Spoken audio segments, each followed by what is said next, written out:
$13 trillion, the national debt. Republican Senator Gregg of New Hampshire joins the company now. We've just crossed this threshold, Senator. What's your initial reaction to $13 trillion worth of red ink? Well, it's not good. We're certainly on the wrong track, and unfortunately, this is just the beginning in many ways. We're talking about doubling this number in the next 5 years under the president's budget and tripling it in the next 10 years.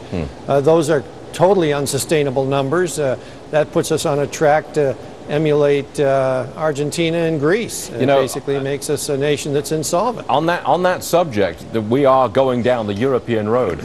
Just bear with me for a second, Senator. I want to play you a soundbite from Vice President Joe Biden speaking in Brussels, Belgium, just yesterday. I think you'll be able to hear this. As you probably know, some American politicians and American journalists refer to Washington, D.C. as the capital of the free world. But it seems to me that in this great city, which boasts 1,000 years of history and which serves as the capital of Belgium, the home of the European Union, and the headquarters for NATO, this city has its own legitimate claim to that title. Now, Senator, what do you make of that? The Vice President of the United States of America says D.C. is not deserving of the title of leader of the free world. Brussels is. Any comments, sir? Well, I guess he was trying to be a generous guest. I mean, the simple fact is the United States is still the force that defines the free world and basically gives the impetus for freedom around the globe. We need to be sure that we do it well, that we are well managed, and that we take seriously that responsibility as we do as a nation. But clearly it is our military that maintains the peace across the globe and fights terrorism across the globe as the primary force. And we are still the umbrella that protects Europe and protects our allies in Asia. So there is no question that America remains the center of the free world. Senator, you, sir, are a gentleman, and that's a fact. We offered you an opportunity there. I tried to be. You didn't grab it. I tried to be. I want to talk financial reform, of course, because you're really point man on this. Is it fair to say that we are definitely going to get financial reform, but it will not include any reform of the housing, Freddie and Fannie? Yes, that's an accurate statement. There will be a financial reform bill, and regrettably it will not take on the biggest issue which we have confronting us as a government, which is the $500 billion plus liability that the American taxpayer is on the hook for relative to Freddie and Fannie. It's like going into a room and not ignoring the elephant, but rather ignoring the herd of elephants that is in the room. Freddie and Fannie is our single biggest issue, and we are not taking it on. Do you think we which ever is unfortunate? Will we ever? Excuse me? Will we ever reform Fannie and Freddie and the whole housing market? Will we ever do that?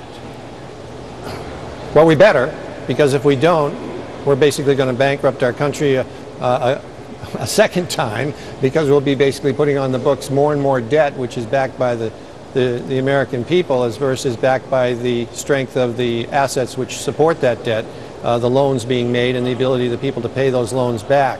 We should go back to basically old-fashioned underwriting standards, where people, when they buy a house, essentially have to be sure they can pay the loan when it resets, and the value of the house should basically cover more than the value of the loan made. Those underwriting standards were proposed by myself and Senator Corker and Senator Isaacson in an amendment on the floor. It was rejected, but we need to go back to them, and hopefully the regulators will. So when we get this bill and it's passed, on a net basis, is this a plus or a minus for America's financial system? Right now it's a major minus, because it will force a major contraction in credit, because the derivatives language is really destructive to the credit markets.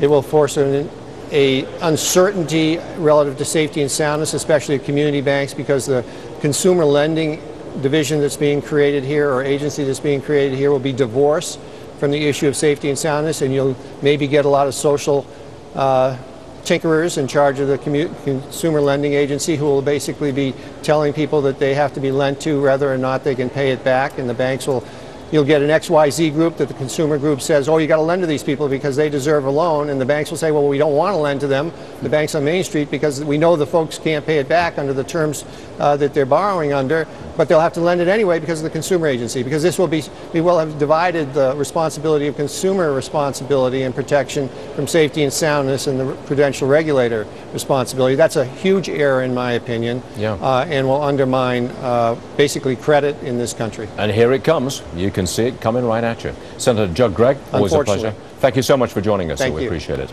My pleasure.